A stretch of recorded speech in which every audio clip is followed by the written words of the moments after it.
안녕하세요. 자, 어느덧 11회, 12회 두 번 남았는데, 제가 11회와 12회는 웃음종교를 만드신 문일석 교주님이 어떻게 해서 만들었으며, 또 그와 더불어서 마지막에는 각 매체, 언론 매체들의 인터뷰하고 이 웃음종교를 어떻게 해서 전파를 시킬 것이냐, 그리고 정말 말 그대로 웃음종교를 하나의 종교로서 정말 신선한 종교로서, 신성한 종교로서, 또 정말 말 그대로 전 세계에 웃을 그 모든 공간을 마련한다라는 취지로서 두 강의를 진행해 볼까 합니다. 그래서 이제 제 11회 11번째 강의 제목은 세상에, 한국의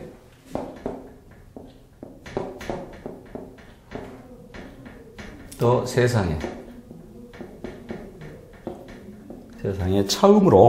최초로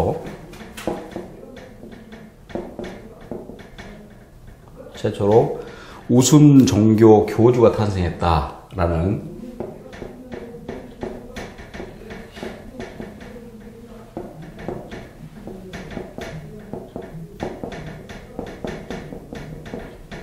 이걸 가지고 이 시간 한번 진행해 볼까 합니다. 웃음 종교라 제가 여러 번 이야기했습니다만은 종교란 것이 가져야 되는 어떤 기본적인 갖춘 구성 요소가 있는데, 사실은 제가 맨 서두에도 그런 말 했어요.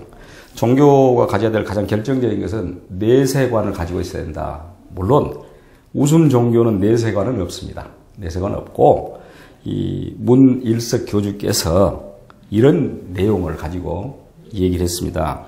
본인은 오랜 번민과 고민 끝에 2012년 1월 12일부터 자칭 웃음종교 교주다라고 선언합니다. 누가 시킨 것이 아니라, 자칭이란 말은 뭡니까? 자칭은 누가 시켜서 하는 건 아니죠. 시켜서 한 건 아니고, 그러니까 자칭한 것이죠. 또 어느 기관에서 또 당신을 교주로 임명하겠다, 그것도 아닙니다. 말 그대로 내 스스로 자칭 웃음종교 교주다. 물론 그럼으로써 또 이제 저는 그와 더불어서 그렇다면은 이 웃음 종교를 어떻게 해서 전파할 것이냐라는 사명을 부여받았습니다. 그래서 제가 우선은 이런 아주 짧은 또 교주께서 쓰신 책을 중심으로 해서 제가 이 얘기했고, 항차 나중에는 정말로 이제 웃음 종교가 어느 정도 체계화되고, 또 웃음 종교가 종교로서의 어떤 뼈대를 확실하게 갖추게 됐을 때 또 다른 이론들, 또 하하하리즘이라고 했죠.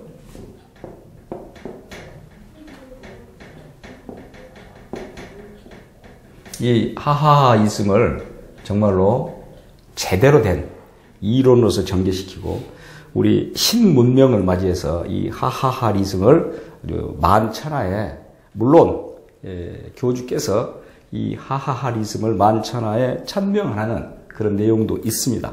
그런 내용들은 지금까지 우리가 이야기한 그런 내용들, 사실은 포괄적인, 다소 추상적일 수 있고 포괄적일 수 있는 그런 내용을 했는데, 앞으로는 이제 그 하하리즘이 제대로 정착하기 위해서는 가장 중요한 건 뭐겠어요? 어떤 이론적 뼈대를 마련해야 됩니다. 물론 지금 교리도 나오고 다 그것도 얘기했습니다. 또 더 자세히 또 얘기할 겁니다만은, 그런 것도 있지만 항상 그러잖아요. 어떤 게 체계화되고 이론화되기 위해서는 철저하게 뒷받침해줘야 될 것은 과학성입니다.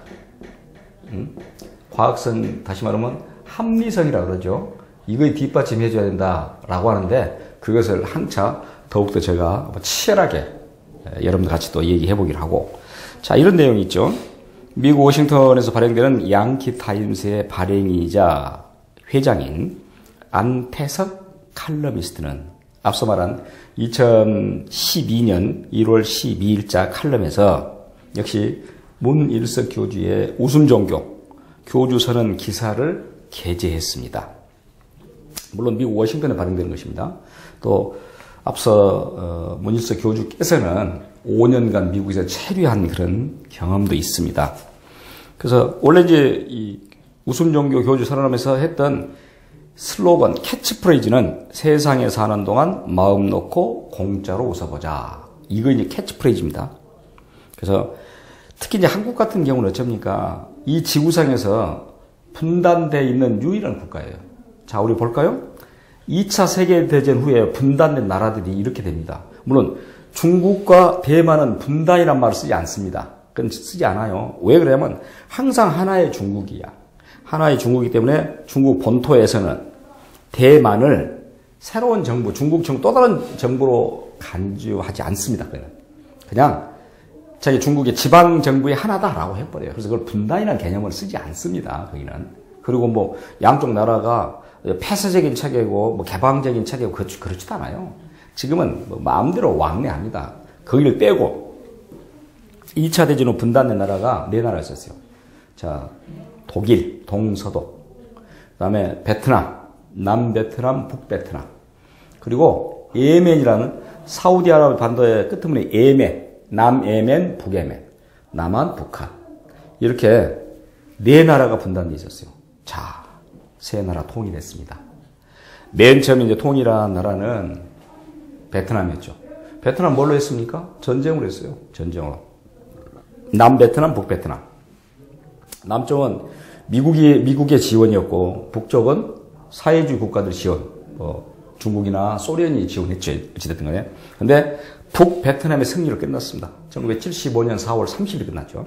통일했습니다. 또 예멘은 남예멘, 북예멘인데 원래는 평화협상을 했어요. 평화협상에서 통일하자라고 했는데 다음에 결국은 남예멘이 그 약속을 깹니다. 남예멘이 사회주의고 북예멘이 거기는 자본주의, 자유민주주의야. 그래서 결국은 북예멘이 탱크로 밀고 가서 통일했습니다. 동서독은 1990년에 했죠. 뭘로 했습니까? 흡수 통일했죠. 다시 말하면 서독이 동독을 빨아 당겨버린 것이지. 뭘로? 경제력으로. 자, 유일하게 이 지구상에서 남한, 북한만이 남았습니다. 그럼 어떻게 할 것이냐. 그리고 굉장히 지금 전 세계가 이목을 집중시키고 늘상 어떤 긴장해 있는 그런 상태가 있죠. 이렇게 얽혀 있어요. 동족끼리 얽히고 설키고. 남북한에 뜯기는 싸움질하는 어떤 맥락에서는 짐승보다 더한 지금 다툼을 벌이고 있어요. 그리고 남북한은 정확하게 말하면 전쟁을 쉬고 있습니다. 그래서 뭐라고 우리가 휴전이라 하잖아. 쉴 휴자잖아요. 그래서 나온 게 뭡니까? 휴전선이 나왔어요. 휴전 전에는 뭐였어요? 38선이잖아. 응? 북이 38도 나눠졌는데 전쟁을 치르고 나서 전쟁은 1950년 6월 25일부터 해서 1953년 7월 27일까지 했잖아요. 7월 27일 날이 뭡니까? 휴전일입니다. 휴전. 전쟁을 쉬고 있다. 휴전일. 그 말은 전쟁을 쉬고 있으니까 언제라도 다시금 전쟁을 할 수 있다는 거 아닙니까? 이런 삭막한 곳. 정말로 그런 맥락에서 보면은 그렇다고 뭐 대한민국이 단 1cc라도 석유가 나냐? 그렇지 않습니다. 석유도 없습니다. 자원이 있냐? 그렇지 않습니다. 그래서 더욱더 웃을 일이 없다 그 말이야.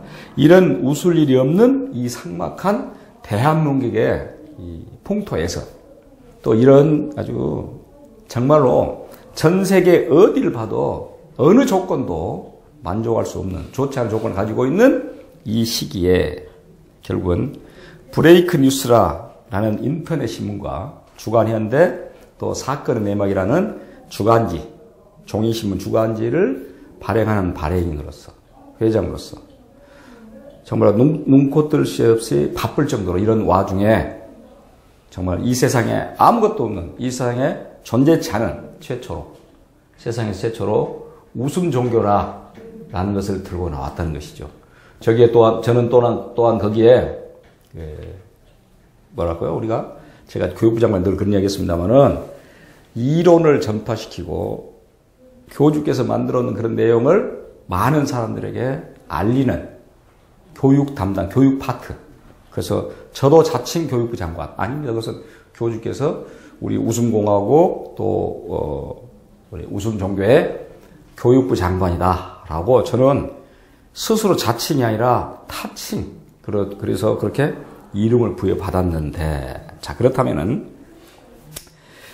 브레이크뉴스 발행인인 지금 문일석 교주는 원래 또 언론인입니다.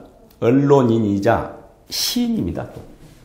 그래서 시집도 냈고 시인으로서 또 매일 시를 쓰고 있는 그런 아주 문학도입니다. 문학인인데 삭막한 나라에 웃음 보따리를 풀려고 한다. 그래서 웃음 종교 교주를 선언했는데 이렇게 내용이 나옵니다. 내용이 이렇게 했습니다.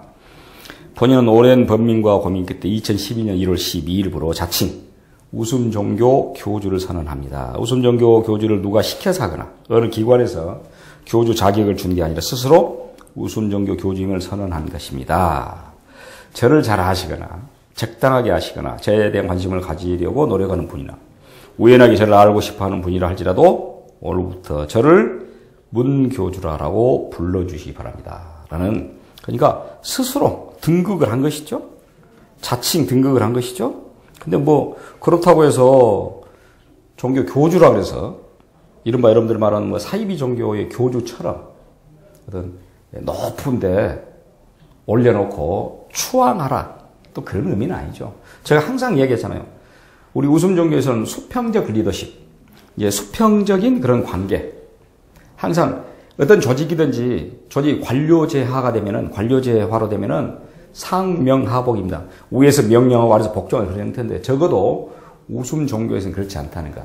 교주가 맨 위에 있다 손 치더라도 그게 어떤 명령에 의해서 일사불란하다 그건 아니에요. 그러나 같이 그냥 웃는다는 것이 일종의 명령이자 또는 복종이자 이제 그렇게 생각하면 되는데 그렇다면 이제 쭉 우리가 앞서 본 뭐 10계명도 있습니다만 그걸 더 자세히 추려서 7가지 정도로 다시 말하면 핵심 교리가 무엇이며 또 기도문은 어떻게 할 것이며 교인 자격은 누가 되며 또 본부는 어디에 둘 것이며 헌금은 어떻게 할 것이냐 사업 혹은 또 기타 등등은 어떻게 할 것인가 라는 것을 역시 교주인 본인께서 이렇게 만들었다는 걸 저의 입을 통해서 지금 알리게 되는 것입니다. 핵심 교리를 이렇게 했습니다. 웃음 종교의 핵심 교리는 세상에 사는 동안 마음껏 웃어보자. 이게 핵심 교리. 다시 말하면 핵심 슬로건. 우리가 캐치프레이즈 이렇게 말하죠. 물론 이제 뒤에 아까 제가 그런 얘기를 했죠. 이제 이 웃음 종교가 어느 정도 자리를 잡고 또 웃음 종교가 체계화되고 또 어떤 구조적인 틀을 갖추게 된다면은 더욱더 세련되게 더욱더 정교하고 정치하게 내용을 교리를 만들어 갑니다. 그런데 여튼 웃자는 것 그래서 하하하 했죠. 그래서 그걸 이름하여 하하하이즘이라 라고 정의를 해봤습니다. 이렇게 모든 인간은 태어날 때 울면서 태어나지만 세상을 사는 이유는 웃기 위해서라는 것. 제가 그래서 그런 얘기 했죠. 맨 처음에 태어날 때 우는 것을 우리가 브릿지스는 정서적 반응이다 라고 하고 그럼 뒤집어서 말할까요? 처음에 태어날 때 울지 않은 사람은 정서적 반응. 웃을 수 있는 것도 없다는 것이야. 그러니까 웃음과 울음은 NS극이지만 똑같이 서로 땡긴다는 것이지. 왜? 정서적 반응이니까. 그리고 나서 나중에 50일에서 3개월 사이에 또 웃는다. 사회성을 보여주는 그런 정서의 반응이다. 결국 울음과 웃음은 같은 연장선상에 있다. 그러니까 만약에 태어나서 울지 않은 애가 있다. 그것은 정서적으로 문제가 있는 것이 어떤 정서적 반응에 대단히 나중에 결격 사유가 될 수 있다라는 것. 그래서 우리가 울립니다. 일부라도. 그래도 웃는 것입니다. 그러니까 울며 태어났지만 웃으며 살아가자 라는 그런 교리가 되고 기도문은 또 이렇습니다. 마음 놓고 웃으며 기쁜 마음으로 이 세상을 살아가자. 그리고 아까 말했지만 하하하해서 하하리즘인데 물론 10계명은 익히 얘기를 다 했습니다. 우리 그 두 강의에 걸쳐서 뭐 5개 했기 때문에 다시금 말하지 않겠습니다만은 역시 종교라는 형식 틀을 갖추기 위해서는 계명, 커맨드먼트가 있어야 된다. 그래서 계명도 이야기를 했고 교인 자격 누구나 들어올 수 있습니다. 웃음 종교도 종교이므로 교인이 필요합니다. 교인 될 수 있는 자격은 세상에 태어나서 한 번이라도 마음 놓고 웃어보거나 타인을 배꼽 잡게 웃겨본 사람이면 입교 가능합니다. 물론 모임도 거의 이제 비정규적인 모임을 하고 우리 잘 쓴 말로 번개팅이라 그러죠. 저도 그 교주님의 번개팅에 의해서 불려가기도 하고, 혹은 내가 다른 바쁜 업무가 있으면 또 가지 못하는 것입니다. 여하튼 이런 이제 모임도 항차, 정기 모임, 또 비정기 모임, 번개 모임, 이렇게 해서 아무래도 이제 뭐 종교란 형식을 갖추기 위해서는 어떤 모임이 일정 부분 있어야 되겠죠. 모임이 있으려면은 모일 수 있는 장소가 있어야 됩니다. 그래서 우리 소위 말하는 종교 본부라고 말할 수 있는데, 또 이렇게 우주 전체가 종교 본부, 전 세계가 전 인류 상대해서 하기 때문에 종교 본부이지만, 그러나 그것은 대단히 추상적이고 막연하기 때문에 어떤 일정한 틀을 갖추는 그런, 예컨대 적당한 대지와 건물 있는 장소를 찾고 있습니다.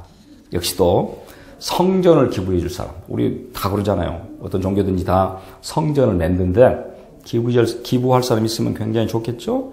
또 환영하겠죠. 또 그런 사람들은 교주가 더욱더 아주 웃음천국으로 다른 누구보다 빨리 안내를 하겠다라는 것입니다. 그러기 위해서는 본부도 있어야 되고, 또 종교를 꾸려가기 위해서는 무엇도 필요합니까? 헌금도 필요하겠죠. 물론 뭐 11조처럼 그렇게 하지는 않습니다만은, 종교단체를 유지하기 위해서는 기금이 필요합니다. 자율적인 헌금, 기부금, 사업으로 확보한 자금이 이 단체를 이끌어가는 기금이 될 것입니다. 무슨 종교를 신앙으로 믿는 교인이나 일반인, 민간 기업의 기부를 환영합니다. 그렇다고 해서 아까 제가 말씀드렸듯이 강요를 한다거나 또 그로 말미암아 불편함을 자아내게 하는 것은 결코 없습니다. 그러니까 모든 것을 제가 이야기했죠. 웃음 종교의 모토는 자율입니다. 이게 스스로 자기 자신이 자율적으로 하자, 자율을 모토로 하기 때문에 결코 타율은 있을 수 없습니다. 타율은 배제합니다. 항상 스스로 자기 자신을 구속해봐라 라는 자율이기 때문에, 사업이라 그러면은 물론 웃음에 관계된 또 웃음 종교를 하기 위해서는 뭔가 사업을 또 펼쳐야 되지 않겠어요? 이렇게 핵심 교리는 세상을 사는 동안 마음 놓고 서보자는 취지의 각종 모임, 사업, 교리를 전파시켜 온 세상을 웃음 동산, 스마일 가든으로 만들고 말이죠. 만들고 됩니다. 웃음 전도사 양성. 또 제가 이 웃음 전도사 양성에는 또 한 축을 담당할 수밖에 없겠죠, 제가. 전국 웃음대. 다 이름하여 이제 스마일 컨테스트, 웃음상 시상, 웃음 강연. 저도 일종의 이제 저는 이론적인 걸 펼치고 있습니다만, 이런 강연, 유머 알리기, 웃음 방송 운영, 웃음 신문 발행. 여튼, 이 웃음을 전파할 수 있는 매체도 또 필요하겠죠. 당연히 또 있어야 되겠죠. 이런 여타의 내용들. 물론 그렇게 하기 위해서는 아까 말한 헌금이랄지 또는 사업 자금이랄지, 다시 말합니다만은 자율에 입각해서 내주시고 또 그렇게 하신다면은 얼마나 좋겠는가라는 것이 이 교주인 문일석 교주님의 생각이고, 간략히 제가 이제 교주님을 소개한다면 이렇게 돼 있죠. 원래 이제 태어나는 것은 1952년생이니까 지금 우리나라 나이로 따지면 만 63세네요. 만으로. 또 제가 여러 가지 이제 종교란 말을 붙이니까 왜 종교란 말을 붙였을까라는 약간의 의구심이 들잖아요. 자, 의구심이 든 이유는 역시 이제 이 교주님께서는 신학을 전공했어요. 그래서 강남대학 신학과를 졸업했다. 그러니까 원래 그 전공 자체가 신학이니까, 역시 신학이라 그러면 신학은 무엇입니까? 즉 종교화된 것이죠. 또 언론인입니다. 브레이크 뉴스, 주간 현대, 사건 내막, 이런 인터넷 뉴스 매체, 또 종이신문 매체, 이런 언론이기 때문에 고려대 언론대학은 최고위 과정도 1년간 수료를 했고, 그 밖에 이제 우리 종이신문들, 토요신문, 일요신문, 주간현대, 뉴스브레이크, 브레이크 뉴스, 당연히 그 발행인 또 편집국장을 다 역임했고, 그리고 그리고 자유라는 또 그런 인터넷 내지는 종이신문도 현재 발행하고 있습니다. 그리고 원래 이제 언론계에서 오랫동안 몸담아 30년 이상 몸담았고, 또 저서로서는 뭐 이 책도 뭐 대표적인 저서이기도 합니다만은 그 밖에 비록 중앙정보부라라는 세 권의 저서를 가지고 있습니다. 또 어떤 사람이 쓴 것은 여러분들 전 국회의원인 김경재 씨는 뭐 김형옥 해고록 뭐 그런 책도 썼죠. 이건 비록 중앙정보부 이제 그런 내용이고 하여튼 그런 부분에서 이제 본인이 자칭 교주로서 등극했습니다. 이제는 이제 그 이후에 펼칠 여러 가지 일들은 저와 더불어서도 또 그 같은 아까 말한 수평적 그런 관계에서 많은 사업이랄지 또는 우리가 할 수 있는 그런 내용들 이론화한다든지 그런 것은 저희들 몫이라는 것. 자, 그런 것들을 일단 이 웃음 종교를 천명했던 그런 취지와 또 교주로서의 그 자기의 사명감이랄지 그런 부분 보고 조금 쉬어가는 맥락에 재밌는 얘기를 좀 하겠습니다. 예, 좋은 아내, 나쁜 아내. 역시 이제 교주께서 말씀하신 것인데 좋은 아내는 남편이 죽으면 그 이상 슬픈 일이 없다. 그렇죠. 남편이 슬픈 일이 좋은 아내입니다, 지금. 친구들이 자기 남편 흉보할 때 끼지 않는다. 대부분 또 남편 흉보면은 또 낀 사람 많죠? 끼지 않는다. 지금 좋은 아내입니다. 남편이 주는 작은 선물에 기뻐한다. 남편 이불을 걷어차면 조용히 덮어준다. 남편이 아픈 것 같으면 더 잘해준다. 자, 좋은 아내는 뭐 우리가 당연히 이렇게 해야 된다는 생각인데 나쁜 아내 볼까요? 남편이 죽으면 기왕 죽을 것 일찍 죽지 않고 재혼도 못하게 늦게 죽었다고 화를 낸다. 우리 그런 얘기 하잖아요. 남편이 죽었다. 원래는 아내가 죽으면 화장실 가서 웃는다 그러죠? 그런 얘기를 하죠. 또 한번 장가 가겠구나 라고. 또 역시 뭐 똑같이 뭐 아내도 그러고. 친구들이 남편 흉볼 때 자기 남편을 제일 먼저 도마에 올려놓고 난도질한다. 나쁜 아내입니다. 남편이 뭘 사줘도 잘못 샀다고 구박하고 남편이 잘 때 이불을 다 뺏어버리고 남편이 아프다고 하면 아프면 혼자 조용히 아프다고 하지 소리 지르냐. 아니, 좋은 아내 나쁜 아내. 물론 악처가 여러분들 보세요. 악처가 철학자를 만든다 그럽니다. 우리 여러분들 우리 인류의 스승으로서 가장 대표적인 사람이 소크라테스를 또 말하죠. 소크라테스는 이 사람은 50세가 넘어서 50세 이후 결혼했어요. 이후 결혼했고 또 그 아내는 크산티페라는 아내입니다. 크산티페라는 아내인데 이 아내가 굉장히 악처입니다. 이 크산티페라는 악처가. 그래서 소크라테스가 그 당시 BC 4, 5세기 당시에 아테네에서 젊은 애들을 가르치면서 돈을 받으면 안 돼요. 진리를 돈을 받은 순간 소피스트 교육론자가 돼버린 것이야. 그 유명한 여러분 소피스트들은 교육론자들은 전부 돈을 받았어요. 그런데 소크라테스는 받지 않았잖아요. 그래서 인류의 스승으로 각광을 받는 거예요. 그러나 문제는 돈을 받지 않으면 뭐가 문제입니까? 가정 살아가는 게 문제지. 그래서 소크라테스가 그렇다고 해서 또 뭐 노예는 아니지만은 소크라테스 아버지는 석수장이었습니다. 돌 깨는 사람이었어요. 소크라테스 어머니가 산파였습니다. 애를 낳을 때 받아준 사람. 그래서 그 유명한 산파술이 거기서 나온 것이야. 대화법에. 자기 어머니 직업 때문에. 소크라테스는 매일 아테네 거리를 다니면서 젊은이들에게 진리를 전파합니다. 그런데 수업료를 받지 않았다니까. 그러니까 어떤 현상이 생겼어요. 먹고 사는데 힘들죠. 그러다 보니까 소크라테스가 집에 들어오면은 이 크산티페라는 아내가 굉장히 뭐 물을 끼얹는다든지 또는 뭐 꼬집는다든지 이런 일을 했어요. 그래서 결국은 소크라테스는 유명한 명언을 남깁니다. 여러분들은 다른 사람이 한 걸로 생각하는데 소크라테스가 했어요.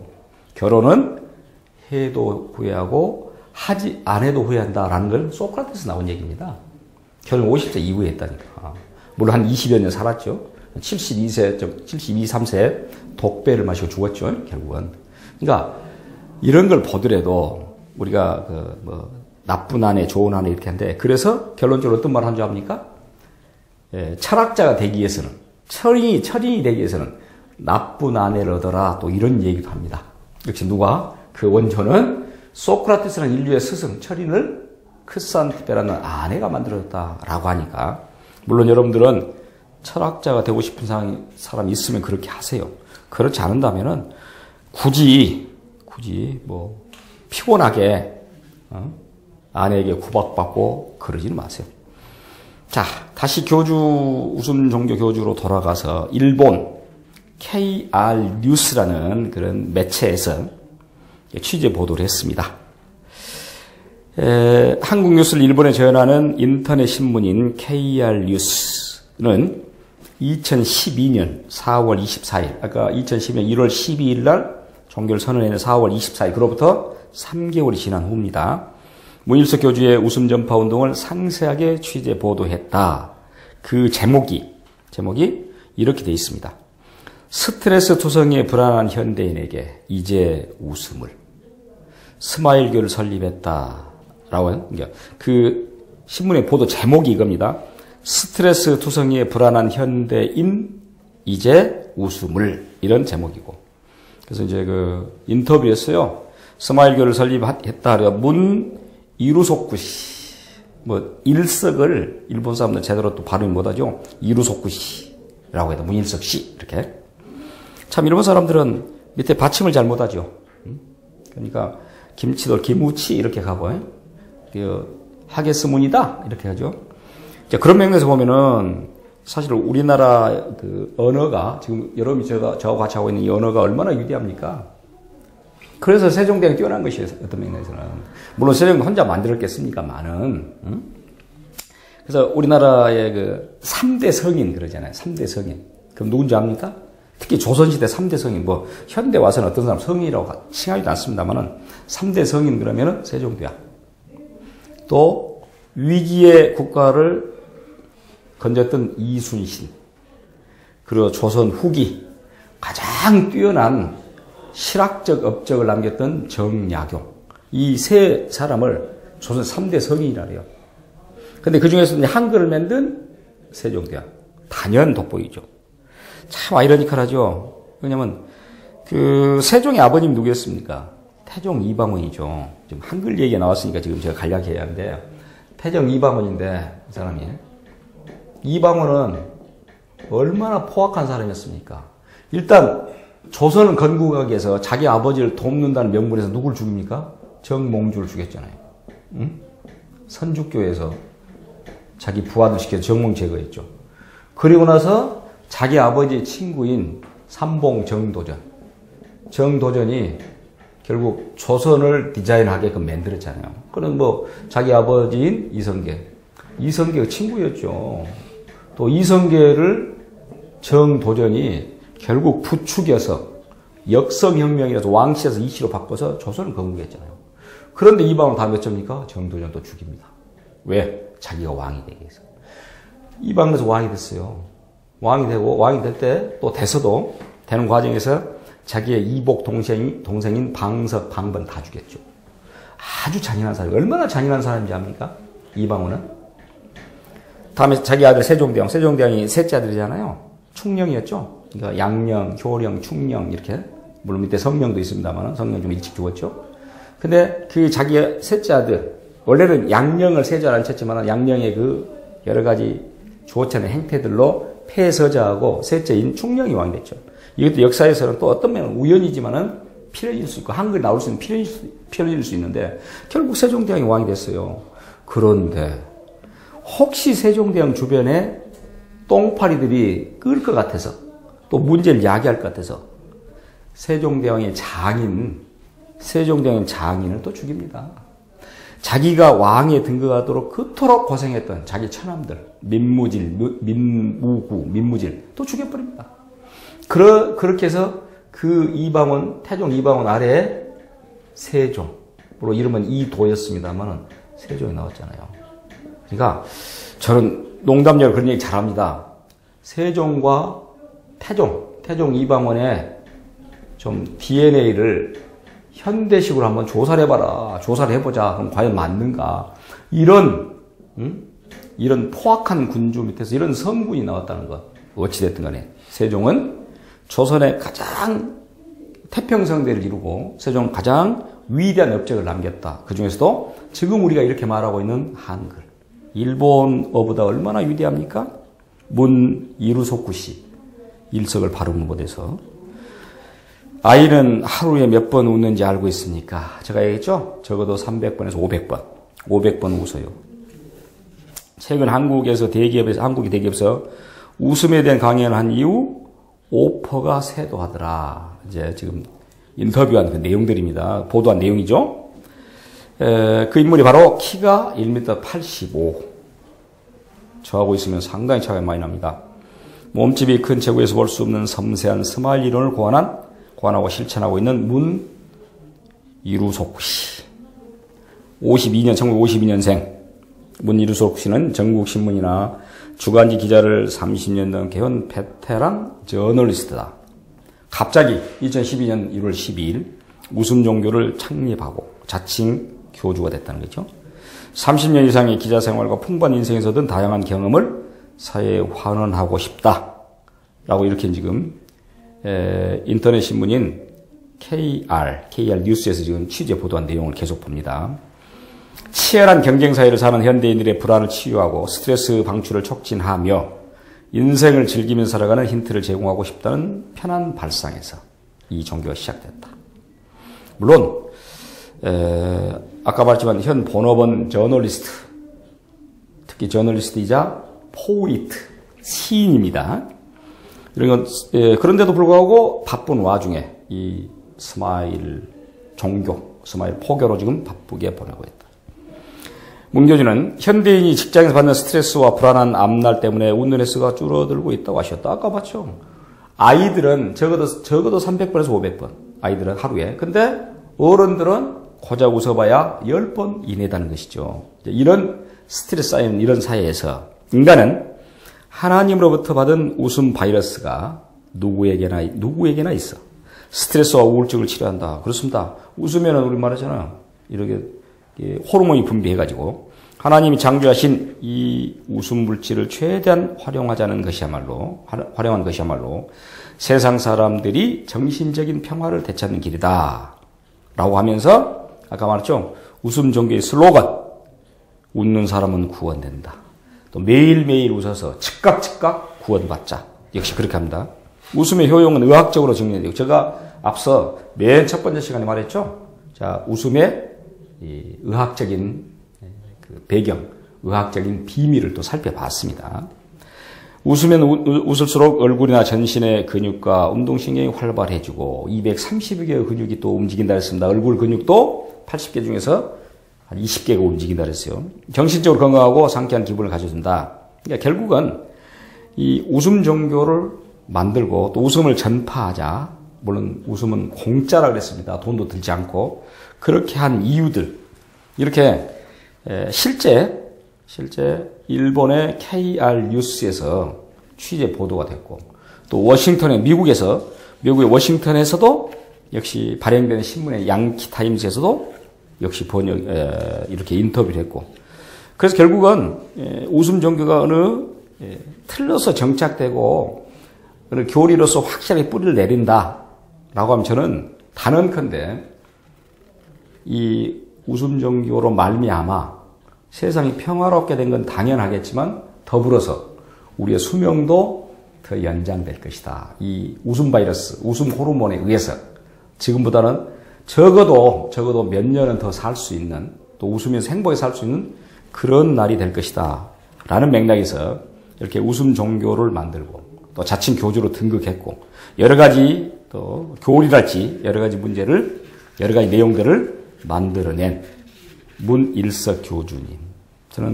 제가 이제 할 수 있는 것은 이런 부분들을 어떻게 하면 전파를 할 것이냐, 교육적으로 어떻게 알릴 것이냐, 이런 내용입니다. 또 이런 인문을 가지고 있습니다. 11번째에서는 이제 웃음 종교가 이렇게 나오게 된 또 그 기타 내용들을 봤고, 마지막 강의에서는 이 문일석 교주님의 그 인터뷰한 내용들을, 여러 가지 내용들을 결국 한번 여러분들하고 같이 이런 인터뷰 내용들이 있다라는 것을 살펴보겠습니다. 자, 이렇게 해서 11번째 강의를 마치겠습니다. 감사합니다.